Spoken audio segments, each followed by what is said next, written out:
All right, Marcus, are you there? Radio. All right, we're back on air. This is going to be in two parts, apparently.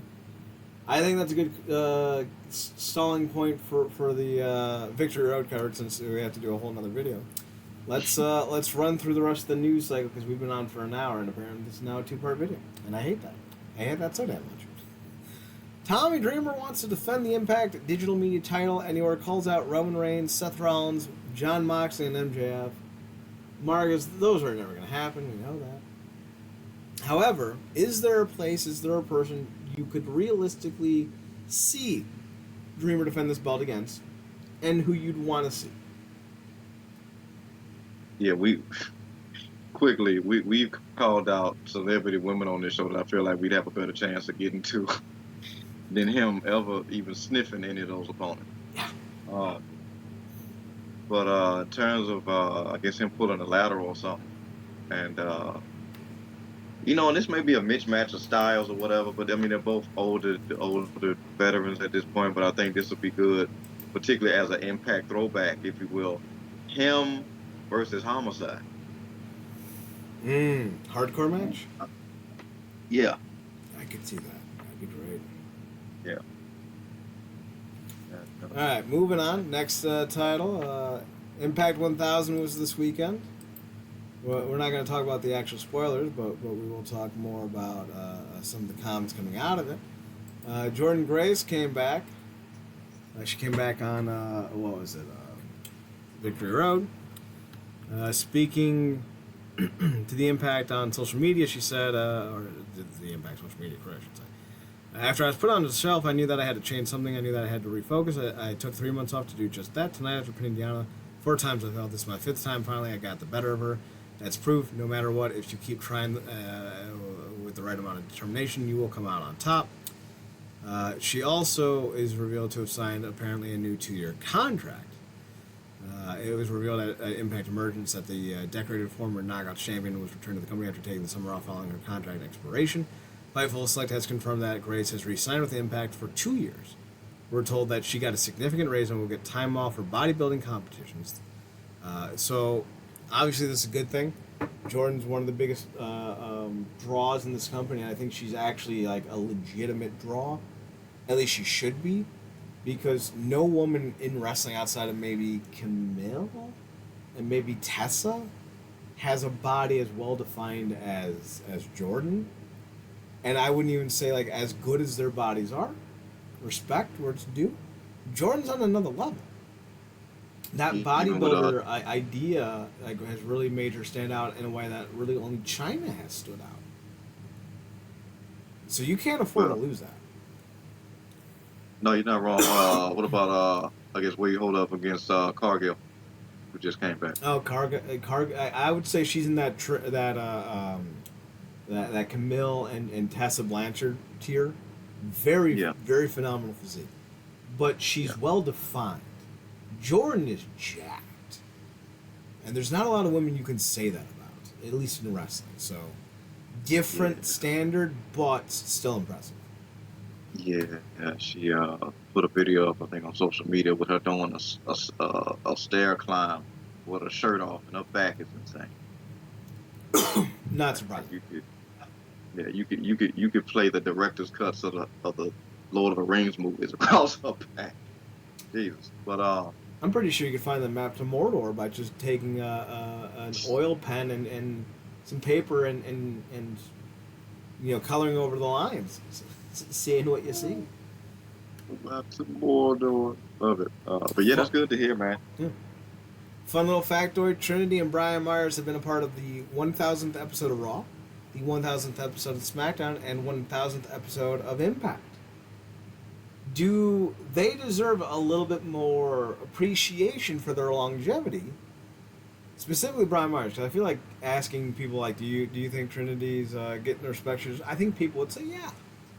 I think Trinity's being viewed in a very high way right now. I think she is genuinely a draw for the company, and I know that a lot of fans are excited for it. But Brian Myers, do you think he deserves more respect for being a part of all 3 events? Yeah, I mean that's a cool stat in and of itself. There's something to be said about his longevity. I guess where you view him as a wrestler and the evolution of character, that's subjective. But there is something to be said about longevity when it comes to Trent, certainly as well. Definitely, and certainly talking about what she is right now in Impact, I think she's very much being valued for everything that she brings. Both in and out of the ring. She's a great ambassador. She reminds me a lot of being almost like a 5-2 player, like a Bianca Belair in that regard. Great smile, somebody you can send anywhere, can talk, very respectable, very respectful of herself and others, and just somebody you would very much want to have out in front representing your company. What I'm saying? Very creative as well. And, just look at her aesthetic with the hair and the gear and the interest and all that. So, yeah, I think she's very much being valued. And I think even if we're not fans of Myers, I think, just appreciate for what he does. Because I didn't even think I'd like him and Moose together, but they're not bad together. I don't know how long it's going. Like I said, we've talked about more broader plans for Moose, but I think for right now, it's not the worst thing he could be doing. We've seen the worst thing that Moose has done, and it very much involved a Carter. So yeah, you know, Yeah, that was bad. If we're being honest, like, yeah, that was a little bad. So apparently Heath was also on the 1000th episode of Raw, and I'm trying to look up to see what Kurt Hawkins did. The Miz was backstage with Kurt Hawkins, and it's the Return of the Cutting Edge with Charlotte and Becky Flair. So apparently he was just in a backstage segment. I don't know if I would be. I mean, yeah, technically. He did have a segment on the 1000th episode of Raw where he and a bunch of guys beat up or tried to beat up Kane. Then the Undertaker returned, and then of course, God, that was 2012. Jesus, that was 11 years ago.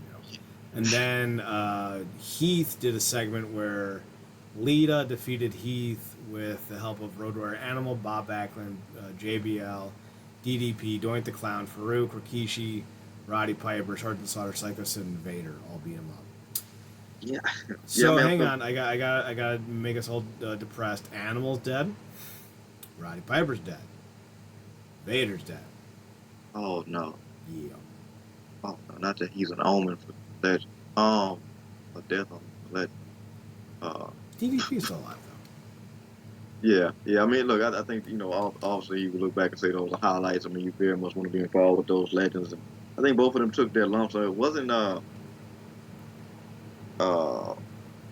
not Heath, but Myers like on like 100 match losing streak at one time or something. though. Yeah, they It's- didn't do him. they- They didn't do him yeah, right. yeah, I feel like they both come a long way. Like he's getting more shine now, more opportunity, and he's very much. And I appreciate the fact that he's very much. He. I feel like he's a guy that knows who he is, knows where he's at, and very much value where he's at, and kind of very much in the reality of I know this is about as good as go get. I'm happy where I'm at, you know, uh, and I'm glad Impact like with him and Jordan and others are providing space for them to very much do and be other things outside of Impact, to be more of a fuller person and catch opportunities where they come and not limiting them. The opportunities like cutting off freaking gaming and trying to profit off of it. So I think that's cool, but that's some interesting stats to have. I think they both have certainly took their lumps, particularly Heath, because he's also another one that's come a long way from being a guy that looked like the Wendy's logo in Nexus. So Yeah, he had the worst hair in Nexus too. Oof. I'm not sure what he was thinking, but no bueno. Speaking of good bueno, we have 3 new additions to the Impact Hall of Fame announced on the event. Announced on Victory Road. Don West and Mike Tenay are going in, and it's bittersweet because of course Don West has since passed away, and I've always liked Don, and I always thought the crap he got was unfair. And I especially hate the fact that, like, I think Dave Meltzer, or at least the fans of the Wrestling Observer, have Don West and Mike Tenay as the worst announcers a few times, which I thought was grossly unfair. And I think they were Hall of Famers then. I think they're Hall of Famers now. I cannot wait to see Mike Tenay. He is one of my all-time favorites. And actually, as announcers go, he's my all-time favorite. I think he is the best play-by-play guy who's ever done it. Fight me. I don't care. Yeah, they very much, you got to tell. I mean, Meltzer is not. It's a lot of shaky credibility when it comes to a lot of stuff around him these days. And maybe so for a while. I've not necessarily, been a follower of his. I think much like you appreciate, talk about longevity, his longevity, and obviously he's brought a certain level of credibility for a long time when it's coming to the wrestling news and the scoops and all that stuff. But things kind of looking shaky a lot, and I think a lot of times, much like in other instances in the wrestling community, it's a lot of tribalism. I think a lot of people, instead of deciphering for their own selves, they like to be told what to and not like. And like I said, even with as great as they are now, and with the growth that we've seen, since those dog days, Impact is still the black sheep of the industry and the redheaded stepchild to pick on for a lot of people. Sadly enough, and that's more of a, speaking to the lower detriment of that particular subsect of the fan base than the people who are very much open-minded and return to Impact or very much discovered Impact. But yeah, it was great to see, and it's interesting talking about these announcements because I very much have warmed up to and fully on board with the Hannah fan Ray Raw combination, which I know has kind of been very much hit or miss for you, but I like them together. I dig it, and one of the cool things that ended up happening, I think, when they did the show the graphic for the tribute, Hannah fan got choked up. Mm-hmm. And that was really cool to see. He legitimately got choked up because he was like not only like they set the standard for the seat I'm in now, as well as the standard for the job that I'm doing now.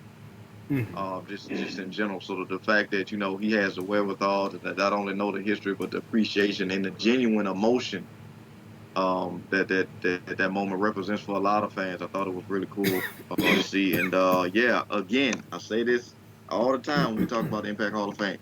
They have not missed. No. They have not missed. Like it is like I get WWE's got all the glitz and glam, but the level of subjectivity when it comes to some of the picks in that instance is like the debatable. Might be giving it more credit than it deserves when we talk about some of the discussions around some of those inductees. But Impact's on the money every time. Can't say otherwise. And this is great. Like you said, only the drawback is that the Don got rested, so ain't here to be there. But it just makes me think about all those brown bag specials that I never had any intention on buying, but he very much almost made me just because of how great of a salesman he was. So he got me. Yeah. He got you. Yeah. In fact, I still have some of the bags, and they're pretty awesome. Oh, that's great, man. Yeah, they did. He did good work. We have a third name going on. Yeah. As well. It's Tracy Brooks. And oh wow. Now, so they call her the original Knockout. I don't know if that's true. I mean, I know it's not true, but I do like the fact that she's going in. She isn't. In my opinion, she deserves to go in.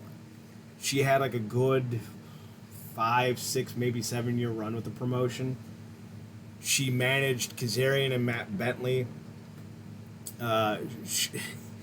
In the early days, like 2005, 2006, one of the big draws for the X Division was Matt Bentley because he was with Tracy Brooks, and they did the Bentley Bounce, which was just Matt Bentley arm in arm with Tracy Brooks as she wear provocative tops and bounce to the ring. The Bentley Bounce. She was one of the first wrestlers for the promotion, full-time as a woman. I don't know. I think she competed in the first ever Battle Royal for the title. She did that stuff with Karen Jarrett. That was a lot of fun. I definitely think as far as pioneers go for this company, yeah, Tracy Brooks absolutely deserves to go. She's not top 10 as a wrestler, but her contributions to the group, to the general vibe of the promotion, without a shadow of a doubt, deserves to go in. Plus, she was involved in one of the more infamous moments in wrestling history, when Impact with Shane Douglas, Abyss, and the Three Live Crew strolled over to a different studio on the Universal lot that the WWE was filming their Royal Rumble 2005 promo at. She baked a bunch of cookies, and she went over with them, with the group, and they they got Rey Mysterio on camera. It was dumb, but you know what? It was a lot of fun. Like I to this day, I still love that they did that. So yeah. Oh, she was also Bobby Roode's manager. I think she was with Beer Money for a while. Yeah, she's got a good lineage with the company. Yeah, but I just got a text from Kurt Angle. He said no, she is not the first original knockout. The first original knockout, according to him, is Rock. No, forever and always. No, but yeah, that's great. I didn't even know about that until you just said it. She was also in Playboy, with Impact, by the way. Is she the only one to do that? Yeah, the only Impact wrestler to appear in Playboy. Now Yeah, she didn't get the cover. She got a Cyber Club photo shoot. Gotcha. It's still a notable thing, but yeah, man, it's again just another great pick, another great selection. They have not missed it. The immediacy of the legitimacy that they put with their Hall of Fame has been great, and I hope we get a chance to see them potentially evolve what that may look like with these potential upgrades in years to come. But yeah, this is great. I'm very much looking forward to seeing Mr. Mike, Tenay, and Tracy. Will they do a ceremony before? Because I would imagine they're gonna obviously come out and say something at Bound for Glory, but they also I think do a ceremony before, correct? They'll do. I'm not sure how they're going to do this, because usually they would do it like the day before, but this could be more similar to what they did last year, where they do it on the pre-show, or if they do it mid-show. I don't know. Like this is going to be one of those things that we have to tune in to see. We are going to run through the next few ones. Devon Dudley talks about being back in the ring, said it was truly amazing. Quote, being back in the ring after 7 years for the 1000th episode of TNA was truly amazing. I'd like to thank Bubba, Tommy Dreamer, Scott F. Demore, and the whole Impact locker for welcoming me back with open arms. Everybody in the locker room was truly respectful, very genuine for my comeback. I've said it before, and I've said it before that this would be it, but you never know. LOL. Here's some video of what transpired last night. I'm a little sore, but to be expected training and off. Thank you, fans, to my family and all my friends' support over the 32-year career. All my brother testified. So maybe I don't know. Spell check, Devon? Went through that with a fine-tooth comb. Speaking of being bumped up, Gail Kim also spoke about it, tweeting out, I hope you. Fan asked her if she was okay after the return match. She said, "I'm okay," just so everyone knows and is updated. I woke up to a lot of people concerned. So yes, I got rattled, but I'm okay. Apparently, she bounced her head off the mats. So, but apparently she's okay. So yeah, that's unfortunate. Let's talk a little NWA. Actually, we'll talk about some Richard Holiday first. Fun little factoid: Richard Holiday was in a stable with Alexander Hammerstone and MJF back in MLW. Speaking with Under the Ring, Holiday was asked to describe the three members of the trio and how they complement each other. He said, "Quote: In a way, that's kind of tough to describe. You would never think that us three would get in there and mesh the way we did. You would think it would be some semblance of oil and water, but it was just three dudes who knew what this was and how fun it could be, and we made the absolute most of it, and probably made the most made some of the most memories in MLW history. I think we're still to this day probably one of the most talked about entities that has ever been part of that show." Speaking of MJF, he said he is who he is. I'm super proud of him. He's on top of the world right now, and he's doing great. He is dedicated to this and being the best. He shows that every time he's out there. I have no questions or comments to follow up with. I just hope Hammerstone and Richard Holiday both have financially successful and in ring successful careers, because they're both fantastic. Better than MJF. I said it. So let's talk about NWA. We both saw it this week.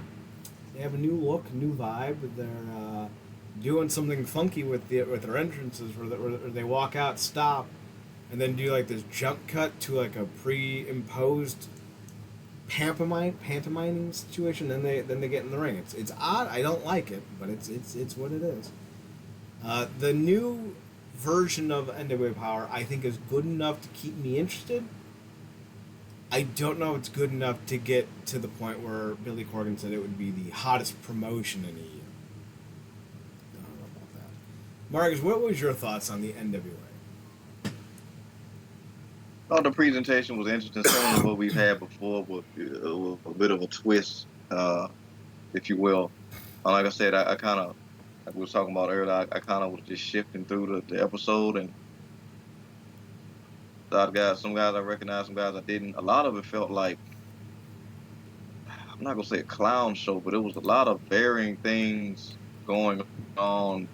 Certainly with weird names, guys of varying sizes. I don't know, maybe they were just trying guys out that week. That wasn't a lot of the more prominent names. I haven't watched in a long time, so maybe a lot of those names like Homicide and the father and son duo that was there. The Hawks. The Hawks, and a lot of other names kind of moved on or something right there. They just weren't on that particular show. Some of those guys I didn't recognize, and just seeing them firsthand, I wasn't interested. Now also we know there's a new champ and whatnot, and that's good, certainly from the previous one. But yeah, like you said, good enough to keep me enough to make me check in on it, and then I don't know if necessarily being consistent in terms of just sitting down with the will to watch everything with enthusiasm. But yeah, I'll check it out from here to there just to see where they could potentially go from. But in terms of Corgan saying what he said, I mean, he's kind of supposed to say that, but at this point, like, just be happy y'all still on. Because, it's been a lot, and you've unnecessarily put a lot of your fan base through a lot of unnecessary BS with the last guy you backed, that you bet the house on, if you will. So, yeah. Not wrong. So I would say Colby Carino. There is there's another father-son duo, Kerry and Terry Morton, I think his name is. Let me look that up. Kerry Morton's son. What is his name? He's a part of the Southern Six. Kerry Morton is the son. Ricky Morton's the dad. Duh. He's one to watch. I would say their roster's like big, but it's not exactly highlighted with significant stars. So like this is a rebuilding process for the group. Camille, who was the NWA Women's Champion for a long time, said this past February she knew it was time for her to lose the belt and handpicked Kenzie Page to drop the belt to. I'm not super high on Kenzie Page. I thought there were better options like Markova, who is basically the sexiest woman in NWA history. So that's the thing. Oh, speaking of talent that are gone, Velvet Sky's no longer on commentary, thank Christ. She was terrible. And yeah, I forget what her name was. Mae Valentine. Yeah, she's gone. She's gone too, thank Christ. I know that they had their fans. And listen, the way they look, I'm not surprised. But Velvet was not great on commentary because it always felt like she was reacting to what they were saying, not reacting to what was happening. And Mae Valentine is just not great at speaking. And yet they had their jobs for like years. Like 2, maybe 3 years. Don't know how. I like the direction they're going. They're fixing the show. I just don't know why it took them so long to do it. Speaking of so long, again, these aren't going to be long discussions. Sila Fatu The son of Umaga was training with Booker T's Reality Wrestling, but he left due to irreconcilable differences.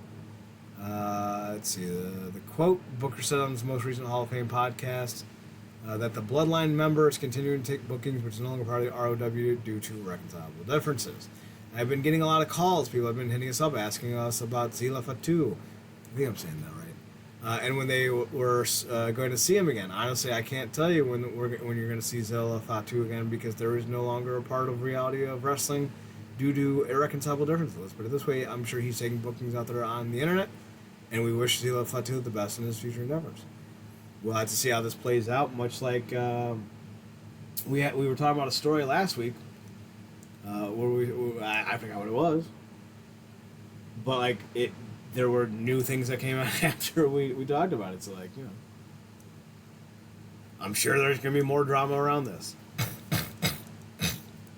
With that said, Marcus, OVW has a big new Netflix series about to drop, and on top of it, headlined their most recent show, Hard Reset, with a match between EC3 and Jesse Goddard's, two former Impact stars. With EC3 being the new heavyweight champion of the NWA, the NWA World Heavyweight Champion, to have him co-headline a show with Jesse Goddard is a big deal. And I actually spent some time, watched a couple episodes of OVW and their most recentness, and I gotta say I was entertained. Will the addition, and I shouldn't say addition because EC3's been doing some work with OVW for a little bit now, but with the addition of OVW's Jess Goddard and EC3, Mahabali Shera's down there as well, and James Storm just did a stint with OVW. Do you think it's time to maybe give the OVW crew a chance? Look, man, more recognizable, incredible names than I saw in the NWA. I'll tell you what I watched. It's interesting watching EC3 with a blonde bang too. Mm-hmm. It's good to see him away from his narrative gimmick because that was terrible. Yeah, it looked like he was. I don't want to say fighting depression. That might be a little too serious, but he was going through something. Now it looks like he's on the brighter side of that, hopefully. So kind of not too far from where he was as EC3 in a way, but yeah, I mean it's OVW, like you said, between the names and like you said, there was a Netflix special coming out, Netflix series. Yeah, it's being compared to the quarterback show that was on Netflix, only for wrestling. Which I've also heard great things about. But yeah, I'm looking, yeah, man. I mean, OVW, long lineage, you know, we talk about it before at length, and looking at those names, I thought they was doing I thought Impact was doing some type of offshoot invasion or something. I saw those names. I'm like, you know how long it's been since I've seen Goddard's, and I actually appreciated what he was doing years ago when he was in Impact, when he was coming to the ring with that robe, mm-hmm. like posing and stuff. I thought he was doing some good stuff. He's another one, body of a Greek god, if you will, and a lot of potential, you know. So very much looking forward more so to checking him out than the other guys. But that's just probably more so because I'm more akin to the names there, you know. Speaking of akin, let's talk about New Japan World. They're announcing some changes. New Japan World has announced that there's a major renewal of the company's online streaming service. Some of the updates included iOS, Android, and Roku TV apps, sample content in HD, the ability to watch videos offline, improved search functionality, and UI UX improvements. The announcement came in a release which is long, but basically here's what you need to know. Will the current New Japan World's archive be available on the renewed service? Yes. Can I watch the pay-per-views I purchased on the new service? Yes. I don't want to stay subscribed under the new price point. What should I do? Don't be. I'm a continuing subscriber. After the renewal, can I pay for the subscription in US dollars? Subscribers continuing from the prior version of New Japan World will continue to be charged in yen. under the new price point of 1,298 yen. That's converted to about $9.99 in American dollars. So yeah, that's basically it. I think it's up $2 here in America. And to be clear, like, yen is essentially pennies. So like, you're not actually paying $1,200 in New Japan in Japan. It's 12,000 or 1,200 cents. Which, if you boil that down, and you know, it's pretty obvious if you're paying it. So if you're still subscribing to New Japan, you're getting a little bit of a price hike apparently, but improved everything else. So there you go. Mark, is any final thoughts on anything? Now Jack's returned to Raw, which is why we stopped talking about WWE. Matt Riddle is, That was great. That was fucking great. Thank you. Matt Riddle's doing Matt Riddle things. Yeah, so again, that's why we don't talk about WWE anymore. AEW's a mess. Fuck them. Or don't. Like, if you like them, that's cool. Yeah. The Brian looks to be on his last run. They brought Jade back, so, you know, whatever you're into that whole kind of thing, get into it. Yeah, Brian apparently is going to walk away from full-time in-ring work after the next year. Yeah, but if you're a Samoa Joe fan, he's on right now. Yeah. There you go. So any final thoughts or anything that's cropped your mind you want to talk about? No, that's pretty much about it. There's something came in last minute across the wire. That's about all. Anything major coming up, event wise, no, just Impact 1000, like you said, we'll definitely be reviewing that for next week. You know, listeners go and check that out. Pretty sure it'll be well worth it, certainly for Impact, for long-time Impact fans like us. I don't think there's any big shows coming up this weekend. Then again, it's all to say everybody kind of be joining up together last minute to be seen. Yeah, I think as far as shows go for Impact, they're done for a couple weeks, and then their next set of shows I think will be in 2 weeks. Yeah. And then they're going to be probably getting ready for Chicago because I think there's 2, maybe 3 more tapings before Chicago. So we still have some time, and we'll talk more about Bound for Glory the closer we get there. Should be a fun show this year, though, especially with the proposed main event. Oh yeah, shout out to our boy former Eli Drake, aka LA Knight, for that well executed dispatch at Kevin Nash. Yeah, he knows what verbs are. Speaking of verbs, we're gonna cut and run. We're done for the night. Thanks for checking us out. You can follow us on Twitter at NERDCORP. That's the official website Twitter account. The website is Real Nerd Corp, REALNERDCORP.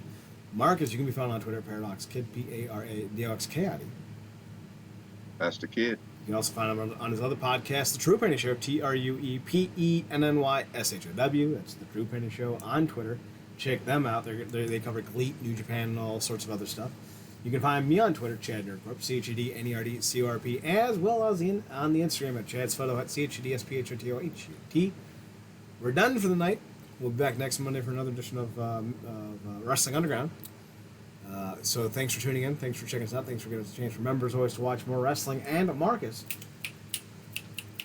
take us home. Good night.